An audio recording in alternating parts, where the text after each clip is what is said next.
Казвам се Никола Христов Костадинов, пенсионер, кореняк в Банялия. Целия ми живот съм прекарал в село Баня. Село Баня, където живееме около 3100 баняли, кореняци. Приходящите през лятото са повече. Има си служба, която може да каже колко са. Още древните римляни са построили баня. След това и турците са построили баня. 1949 година баня започва на доброволни начала да строи баня и 1954 година пуснахме модерна минерална баня. Беше необходима вече съвременна, модерна минерална баня. Вие сте видели, тя е с два басейна, съвременна, с вани, с всичко. Плюс това ние имахме изгода от построяването на банята, защото в селото нямаше студена вода. А покрай банята докараха от Пирин, пиринска студена вода. А като имате предвид, че новата минерална баня преди години, когато транспорта беше по-евтин, дневно минаваха около 1000 души на ден. Съществували са двете бани. Тая римската и други вече малки банички имало около тепалиците. 3 на 3 или 2 на 3 с топла вода. И сега тия болните, които идваха, освен на калните гилове, които ползваха за лечение, посещаваха и тия бани. Като се изкъпеха, след това отиваха и легаха на топлия пот. Включително и в зимата. Работила е старата римска баня, за нея няма да говорим, за нея предание кога е строена и що е строена. Няма. Само това доказва, че е римска, монетите, които са намерени от римските императори около нея. На Константин Велики, на Юлиан Отстъпник, на Валентин и редица други. Сега тия монети, които са останали, се намират в музейната сбирка на селото. Римската баня е възобновявана некъде към 1700-та година. Била е полуразрушена. Това кубето отгоре с тухлите е стояло. Но отстрани вече е имало отделни стени, които са поддали. Затова майстор Захо, българин, е извършил ремонт. Той е реставрирал стени, които са били, сложили блока над входа, където пише неговото име, пише го и на арабски, кога е възстановена, че е извършено благодеяние. И отстрани, ако сте видели, има едни подпори, полуполегати каменни, които не са строени заедно с банята, защото банята е строена с ред тухли, ред камъни, това е римския стил. Тази баня, паметник на културата, 1137 година някой си хаджи Захо е правил ремонт на нея и която сега е в изпаднало състояние и няма кой да я поддържа. Конкретно за римската баня мога да ви кажа, че тя доскоро се ползваше тук до промените. В момента е почистена, заключена, идвайки туристите, които проявяват интерес, отваряме, наблюдава се, снима се, докато другата е така оставена на произвола. Сега за тая баня са идвали да се къпят и турския гарнизон от Мехомия. Мехомия, това е старото име на Разлог. До 25-та година той се е казвал Мехомия. Те искали да си построят мухамеданите отделна баня. И преданието е такова. Това е от един мухамеданин, така наречения Фезула Ага. Той е разказал за преданието как е построена банята. Банялия е бил войник некъде по Северна Африка. Той пратил едно топовно гюле по братовчет му, който вече завършил военната служба, си идвал в баня. Обаче след година-две той, дето го изпратил, се завърнал и попитал най-напред баща си, донесе ли гюлето братовчет ми? Да, казва, къде е? И го казва долу след търкаля край туршито. Той отишъл, донесъл го горе вкъщи, избил ловната тапа и изсипал златото. Той го бил наполовина с златото. Баща му казал, вече синко, трябва да направим голем хаир, благодеяние. И с тия пари и труда на мохозраните е била построена турската баня. Наличието на турската баня и на римската баня е една атракция за нас и това е едно богатство. Но да говорим ние, че с наши сили и наши средства можем да възстановим, да реставрираме и двата обекта, не виждам възможност. Значи нямаме тия финанси. Няма, защото, как да ви кажа, ръководителите по-рано решиха да я унищожат. И това горе там, което го пробиха, 5 дена го биха с длета и големи чукове. И след това аз казах, че я разбиват и един мой колега се обади на историческия музей в Благоевград и дойдоха и спреха разрушаването. И я реставрираха, да. Тя не беше в това състояние, им отстрани зидове и прочее, остана само кубето. Там пред нея има топла вода, която и сега тече в самата баня. Една от най-големите грешки на ръководството на баня и на община Разлог е разрушаването на турската баня и занемаряването на римската баня. Най-хубавото на село Баня, това е топлата минерална вода. Това е богатство, дарение от Бога. И мога да ви тук да погледнете как извира минералната вода. Ето точно тук, ние им казваме Радоловите гьолове. Точно до плажа. Интересното е, че са с различна температура и различен състав.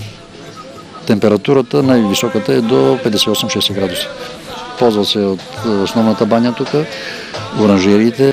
Оранжериите и какво друго? Пенсионерски клуб, детска градина, социален патронаж и за битови нужди. Аз не. Лично аз не. По кварталите тук в селата, значи за пране. Ами ние само за пране. Идват, но е много топло, с много висока е температурата и просто... Спокойно, свободно, нашите тук домакини добре се чувстват тук с тази минерална вода. Минералният плаж, той е гордо за нас, особено лятото. Ходим. Трябва да ви кажа, че на летния сезон почти половината от минералната вода така се излива в реката. Зимата не достига. Ние сме с едно на сух баир. Нема вода и за пиене, нема и за миене.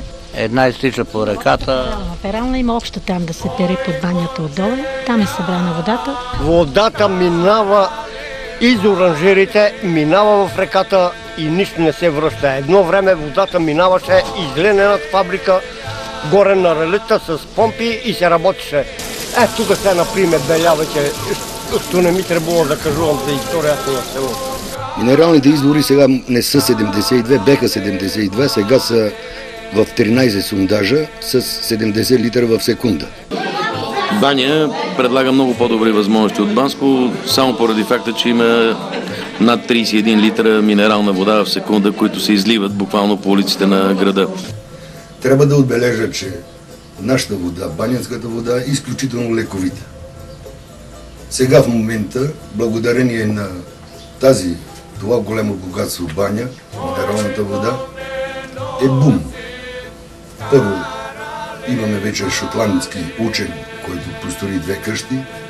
Сега се строят 3 хотела, проект са още 7-8 в момента, а перспективите са изключително голями. Така че гордостта и бъдещето на баня, препитанието на баня, според мен е една от основния фактор, който е използването на минералната вода. Водопроводно-питейната вода, минералната вода, кой иска да взима, да не взима. Мене ми не трябва. Изключително съм така доволен и щастлив от това, че съм родом в това красиво място, тук сгушено между трите планини, Пирини, Рила и Родопите, легендарни, с трите реки, които минават като сребърна нишка тук през селото. Моята основна задача е осигуряването на баня с питейна вода. Най-хубавото е, че сме на централно място тук, че при нас има и топла вода, естуирата ни е малко оскъдна. Обаче надежта е много хубава. Те почти са по кафетата, пушене, пиене. Да на нашите по-бърже прибери да до гостите, немат. Управата, властта пречи. Ма та отгоре не командва нас. Ние тук нема нищо. Нашите тук са пиончи. До сега пречеше предишната управа, има преди промените. Защото имаш условия много нещо да се направи. Не се направи нищо.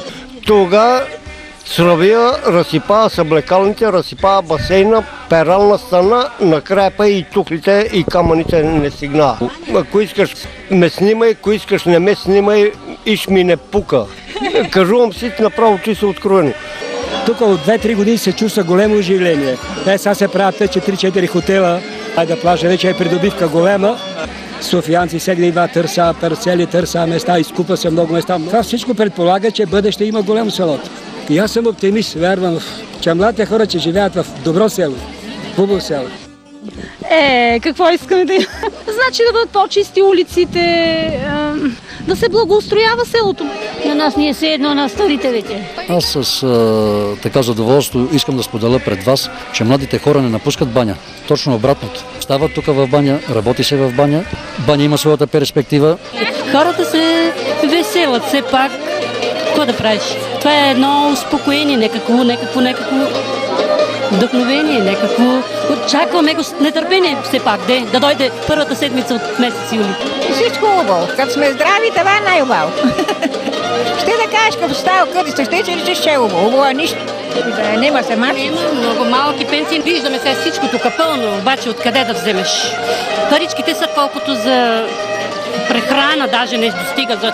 За много неща не достига. За много. Те са 50-60 лева.